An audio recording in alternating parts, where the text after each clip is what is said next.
देखिए आज हम डिस्कस करते हैं एक तो एलाइल मॉलिक्यूल्स और एक्सटेंडेड हक्कल मॉलिक्यूलर ऑर्बिटल। ये दोनों चीज़ें आपको बता देते हैं। तो पहले हम एलाइल मॉलिक्यूल के लिए लेते हैं। एलाइल मॉलिक्यूल्स के लिए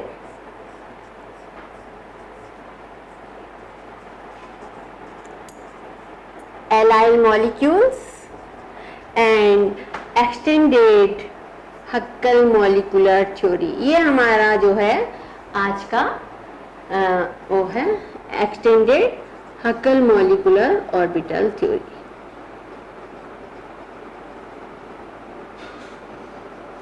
ऑर्बिटल थ्योरी, ठीक है, एक्सटेंडेड हक्कल मॉलिक्यूलर थ्योरी और एलाइल मॉलिक्यूल्स। तो देखिए, एक तो हम हमेशा आपको ये बताते आए हैं कि हम जो है कोफिशिएंट का स्क्वायर 1 मान लेते हैं, ये, लेकिन इसका आपको मतलब भी तो मालूम होना चाहिए। वैसे तो बताया है शायद मैंने, C1 square plus C2 square plus C square plus C4 square is equal to 1 for normalization condition हम जो है इसके लिए मान लेते। तो देखिए होता क्या है, एक्चुअली ये स्क्वायर क्यों मान लिए जाते हैं, क्योंकि हमारे मॉलिक्यूलर ऑर्बिटल्स हमने एजम्पशन में माना है कि हमारे जो मॉलिक्यूलर ऑर्बिटल्स हैं, जैसे वो क्या हैं, हमारे नॉर्मलाइज्ड हैं, ये हमें मालूम है, उनकी वैल्यू कितनी होनी चाहिए, that should be equal to 1। फिर दूसरा हमने ये माना है कि जो हमारा फाई है वो linear combination of atomic orbital है, एटॉमिक पाई ऑर्बिटल्स का लीनियर कॉम्बिनेशन है जो हमारा ट्रायल वेव फंक्शन है। तो ये देखिए, जो हम स्क्वायर जो हम लिख देते हैं 1C1 स्क्वायर प्लस C2, उसका जितने भी कोफिशिएंट होते हैं, तो अगर मान लीजिए हम ये रखते हैं तो यहाँ फाई स्टार फाई के लिए हम क्या लिख सकते हैं, C1 या आप हम F1 लिए हैं तो F1 लिख लेते हैं, कोई बात नहीं है इसमें। C1 और C2 F2 मान सकते हैं, कुछ भी मान लीजिए, वेव फंक्शन है ये, वेव फंक्शन का linear combination of atomic orbital और एंड ऑर्बिटल्स क्या है, वेव फंक्शन, जहाँ इलेक्ट्रॉन रिजाइड करता है, दैट इज वेव फंक्शन। तो C1 स्क्वायर और ये हम मान लेते हैं C1 F1 plus C2 F2 whole square डीटा, इसको हम ऐसे लिख सकते हैं। और जब हम खोलेंगे तो हमको क्या मिलेगा, C1 square F1 square plus C2 square F2 square और प्लस 2C1 C2 F2 डीटा, हमको ये मिलेगा। अब देखिए हम अलग, अब इसको बाहर कर लेते हैं, C1 square F1 square डीटा plus C2 square F2 square डीटा plus 2C1 C2 F2 डीटा। ये है हमारा, ये किसके बराबर है हमारा, ये हमने इसको खोल लिया नॉर्मलाइजेशन, ये किसके बराबर है हमारा 1। तो देखिए इसकी वैल्यू क्या आएगी, नेचुरली 1 है, ये नॉर्मलाइज्ड है इसलिए ये क्या है 1 है, ये भी 1 है और ये 0 है, and this is equal to 0। तो यहाँ से आपको क्या मिल गया, that is C1 whole square, यहाँ से क्या मिला, C1 square plus C2 square. तो यहाँ से हम लिख सकते हैं दैट फाई ये किसके बराबर है, ये किसके बराबर आया आपका, this is equal to C1 square plus C2 square आ गया हमारा। तो ये हमारे जो मॉलिक्यूलर ऑर्बिटल्स हैं नॉर्मलाइज्ड हैं, और नॉर्मलाइज्ड कंडीशन में जो हमारे coefficient sum of the square of the coefficient हम किसके बराबर मान लेते हैं, दैट इज इक्वल टू 1, और वो हमारी नॉर्मलाइजेशन कंडीशन दिखाते हैं। इसका मतलब, और ये क्या बताता है, ये आपको probability of finding an electron in the orbital, ये बताता है। तो इसका मतलब ये हमारे जो कोफिशिएंट के स्क्वायर हैं वो भी हमको क्या बताते हैं, probability of finding an electron देते हैं। तो एक तो चीज हमारी ये हो गई। अब दूसरा देखिए, अब हम एलाइल मॉलिक्यूल के लिए जब अप्लाई करते हैं तो एलाइल मॉलिक्यूल क्या है, CH2CH और CH2 ये है। तो तीन इसमें होंगे, रेडिकल, कैटाइन और एनाइन। ठीक है, तो मैंने आपको बताया था सबसे सरल तरीका कि आप जल्दी में हो, और सब तो बता चुकी हूँ मैं। इसमें तीन हैं एटम, 1 2 3 1 2 3 1 1 X 1 2 जुड़े हुए हैं, तो 1 1 3 नहीं है जुड़े, 1 2 जुड़े हुए हैं, 1 2 2 X, और हमारा 2 3 भी जुड़ा हुआ है, 1 1 3 नहीं जुड़ा हुआ, 0, और 3 2 जुड़ा हुआ है, 1, और 3 3 इज इक्वल टू X। तो ये हमारा जो है डिटर्मिनेंट बन गया, हमारा जो है ये डिटर्मिनेंट बन चुका है। अब इसे हम वो कर लेंगे, इसको कर लीजिए,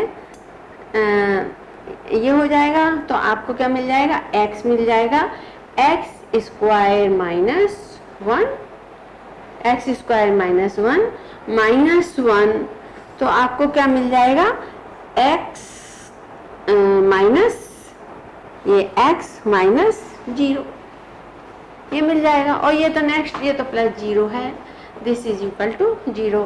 तो ये क्या मिल गया आपको, x cube minus x minus x. इसका मतलब आपको क्या मिल गया, एक्स क्यूब माइनस 2x।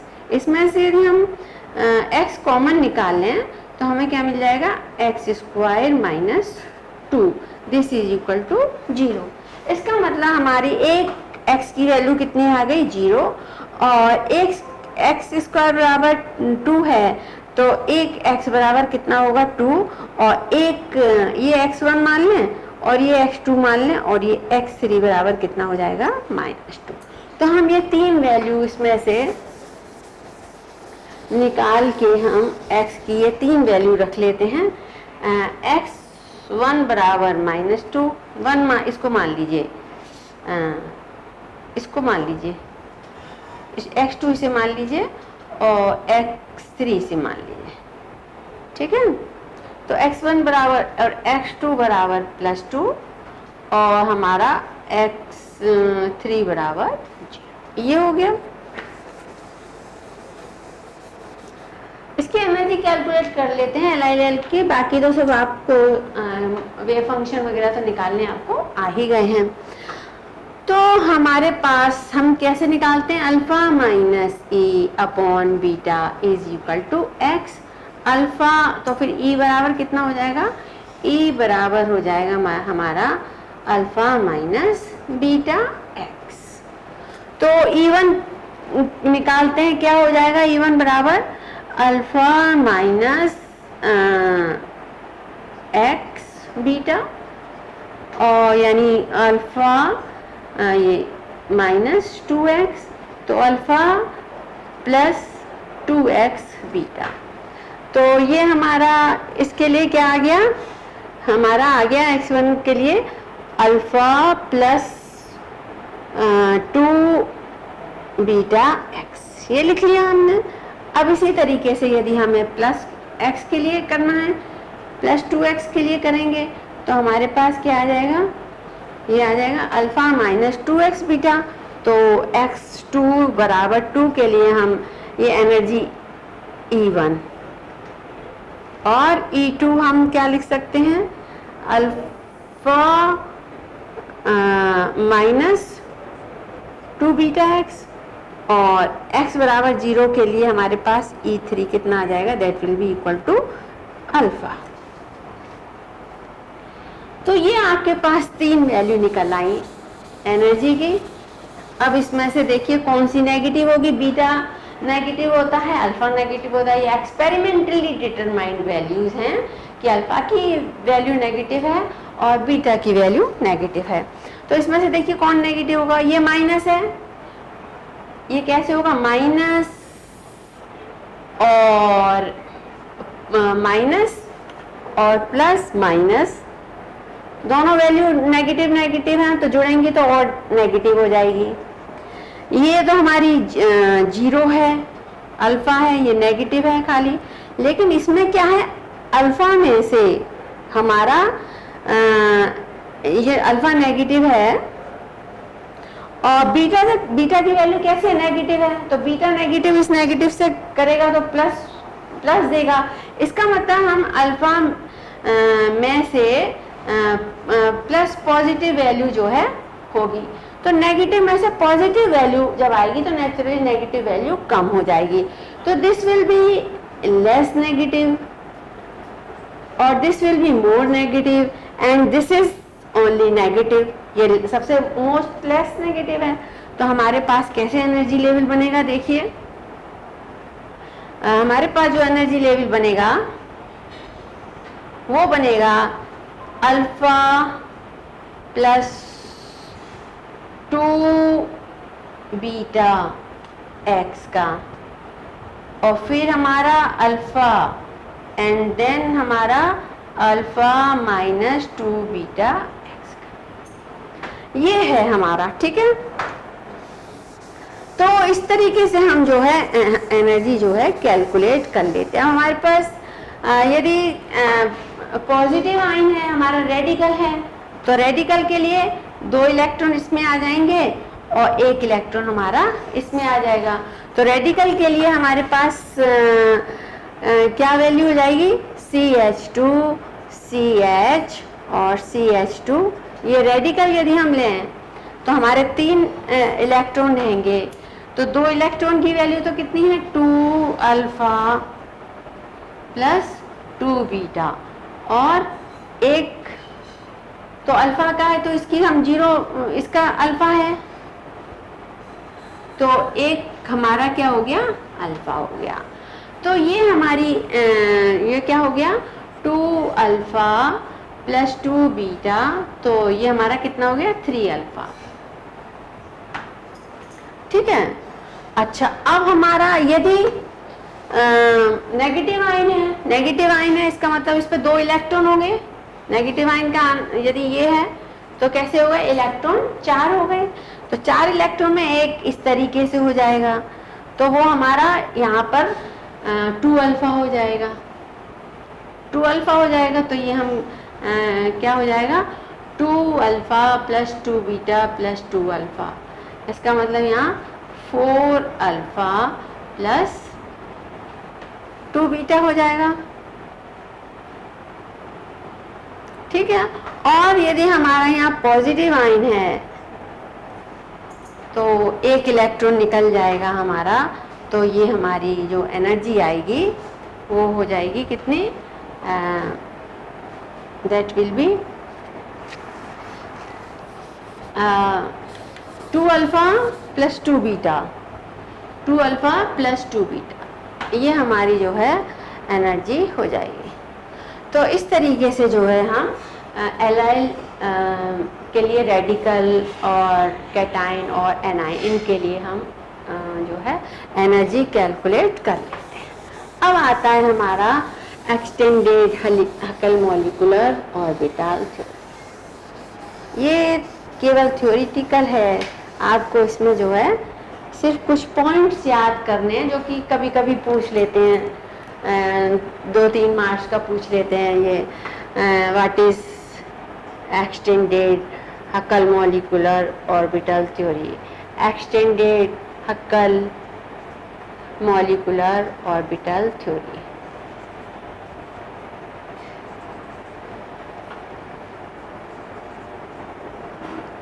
तो फर्स्ट पॉइंट देखिए क्या है। फर्स्ट पॉइंट ये है कि जो हमारी सिंपल हकल मॉलिक्यूलर ऑर्बिटल थ्योरी है, यहीं पर डिफरेंस भी हो जाएगा और हम यहाँ एक्सप्लेन भी करते चले जाएंगे। तो जो सिंपल हकल मॉलिक्यूलर ऑर्बिटल थ्योरी है वो केवल अप्लाइड है प्लेनर मॉलिक्यूल के लिए, प्लेनर कंजुगेटेड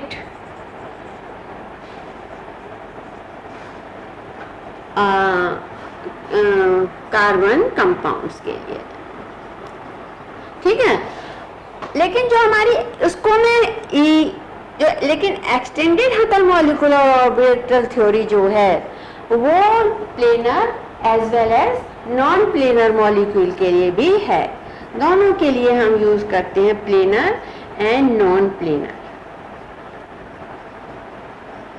ये हो गया एक, तो ये हो गया नॉन प्लेनर। दूसरा ये है कि जो HMO है वो केवल हमारे होमोजीनस जिसमें केवल कार्बन कार्बन एटम होंगे, उसके लिए हम जो है कंजुगेटेड कार्बन कंपाउंड्स के लिए लेते हैं।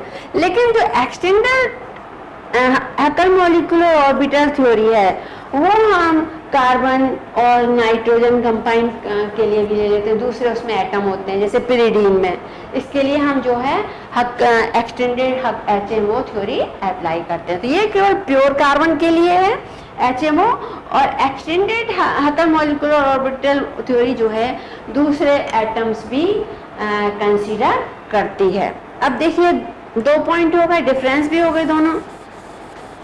थर्ड पॉइंट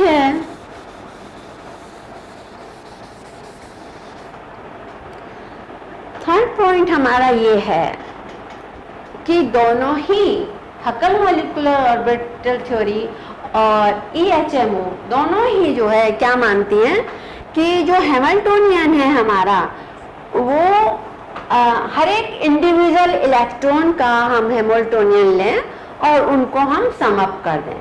तो जो हैमिल्टोनियन तैयार होता है उसको लेते हैं हम कि sum of individual Hamiltonian of individual electrons. तो दोनों ही ये थ्योरी मानती हैं। लेकिन जो एक्सटेंडेड हकल वो है, इसमें तो जो HMO में तो खाली हम क्या करते हैं पाई इलेक्ट्रॉन्स लेते हैं, जबकि एक्सटेंडेड HMO में हम जो है पाई और सिग्मा दोनों इलेक्ट्रॉन्स को कंसीडर करते हैं, और वो भी वैलेंस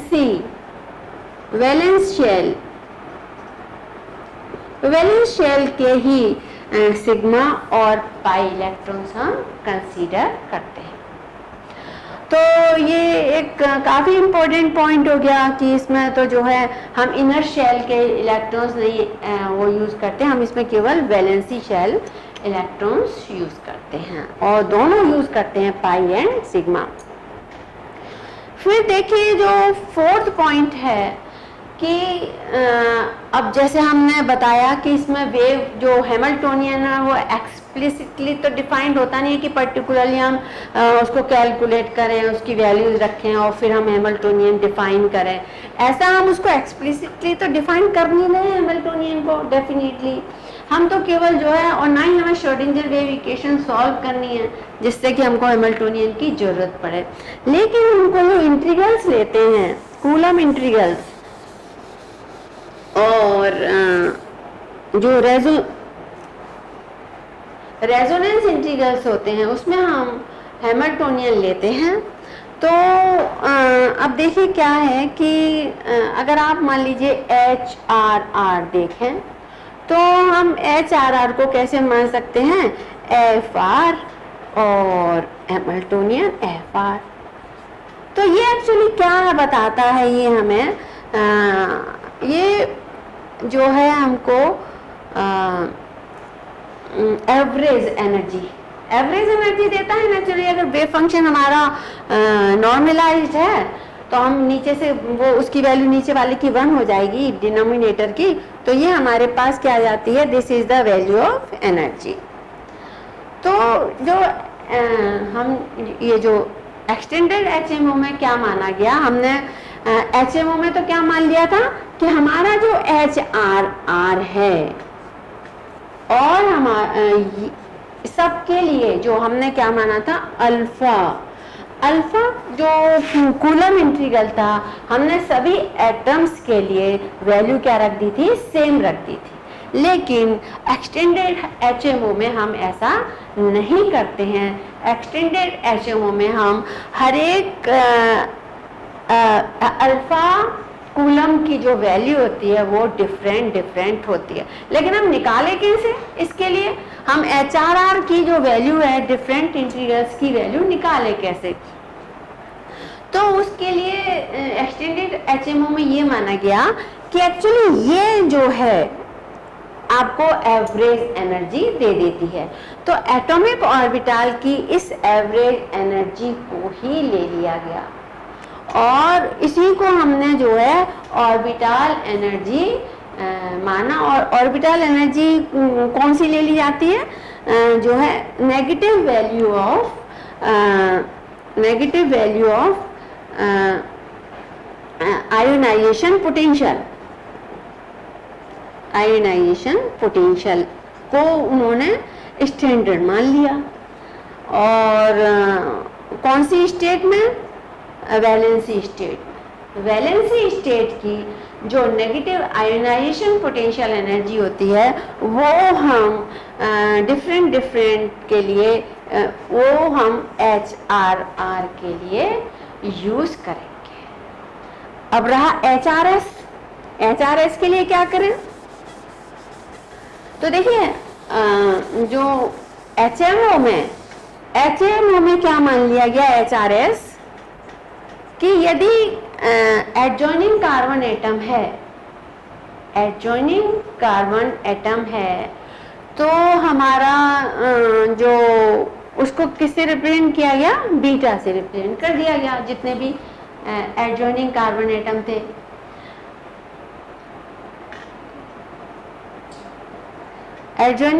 एटम थे, तो उनको बीटा, सभी को बीटा से दिखाई दिया था। यानी हमने मतलब उसको जो है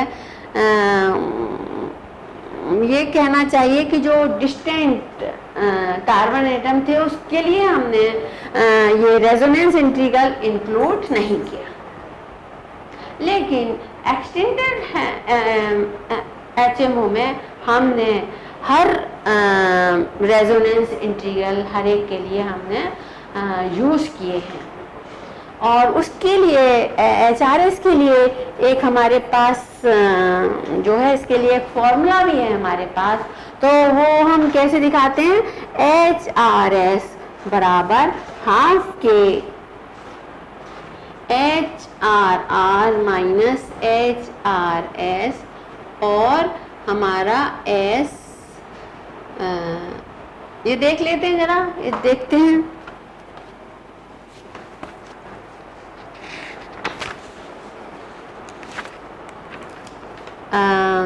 HRS ये है हमारा HSS और ये तो रेजोनेंस इंटीग्रल के लिए हमने जो है ये वाला फॉर्मूला भी है दिया हुआ है हमें, जहाँ K की वैल्यू जो है नंबर है ये और 1 2 3 जो है वेरी करती है। ये हमारा एक्सटेंडेड HMO में है। अच्छा, यहाँ पे जो एनर्जी है, ऑर्बिटल एनर्जी, जितने भी वैलेंसी इलेक्ट्रॉन होते हैं उन सब की एनर्जी को इंक्लूड कर देते हैं, तो हमको जो है सिस्टम की टोटल ऑर्बिटल एनर्जी मिल जाती है। एक ये पॉइंट भी है। फिर एक हमारे पास ये पॉइंट भी है, ओवरलैप इंटीग्रल। ओवरलैप इंटीग्रल जिसको हम किससे बोलते हैं? ऐसे दिखाते हैं। तो ये एस हमने HMO में क्या किया है कि हमने एडजॉइनिंग कार्बन एटम के लिए एस ओवरलैप इंटीग्रल हमने कंसीडर नहीं किया। जो नेबर एटॉमिक ऑर्बिटल का जो ओवरलैपिंग है, एडजॉइनिंग कार्बन एटम की ओवरलैपिंग है, हमने जो है इसमें HMO में कंसीडर नहीं करी है। लेकिन हम इसमें EHMO में जो है हम अलग अलग करते हैं। एक्सटेंडेड हैमिल्टोनियन ऑर्बिटल इसमें थ्योरी में हम ओवरलैप इंटीग्रल की भी वैल्यू अलग अलग, कितना डिस्टेंस है, इंटरन्यूक्लियर डिस्टेंस और करके हम जो है इसको कैलकुलेट करते हैं। तो इसमें एक्सप्लिसिटली इसको इवैल्यूएट किया जाता है ओवरलैप इंटीग्रल को, और इसके लिए हमारे पास रेडीमेड फॉर्मूले भी है कि हम रेडीमेड फॉर्मूले से, लेकिन हमको कंप्यूटर से इसकी कैलकुलेशन करनी पड़ती है ओवरलैप इंटीग्रल के लिए। और देखिए, देख लेते हैं इसमें, ये है हमारा सब तो हो गया। तो ये कुछ पॉइंट्स हैं जो हम HMO और एक्सटेंडेड HMO में हम अंतर भी कर लेते हैं और हम डिस्कस भी कर लेंगे। अच्छा देखिए, इसमें एक दो पॉइंट और हैं कि इसमें भी जो हम जो लेते हैं, इसमें भी जो मॉलिक्यूलर ऑर्बिटल है वो linear combination of atomic valency orbitals लेती हैं, linear combination of atomic valency orbitals लिए जाते हैं। और जबकि हम HMO में linear combination of pi orbitals use करते हैं। अच्छा, दूसरा एक बड़ा इम्पोर्टेंट पॉइंट है इसमें कि HMO में हम सिर्फ जो लीनियर कॉम्बिनेशन लेते हैं वो एटॉमिक पाई LCAO जो है वो किसका लेते हैं, केवल पाई एटॉमिक ऑर्बिटल्स, किसकी, pi atomic orbitals of carbon atom. लेकिन इसमें जो हम मान लो जैसे है, तो हमारे जैसे कार्बन में जो सेंटर्ड एटॉमिक ऑर्बिटल यदि सेंटर टू कार्बन एटम है तो 3 तो हम कार्बन एटम की ऑर्बिटल देते हैं और एक हम हाइड्रोजन की, मतलब जैसे कॉम्बिनेशन में क्या होगा, हमारे पास 2s की एक ऑर्बिटल और 2p की हम कितनी ऑर्बिटल्स लेते हैं, 3 ऑर्बिटल जो है कंबाइन करते हैं इसमें। तो इस तरीके से हम जो है कुछ पॉइंट्स ले लेते हैं और देख लेते हैं।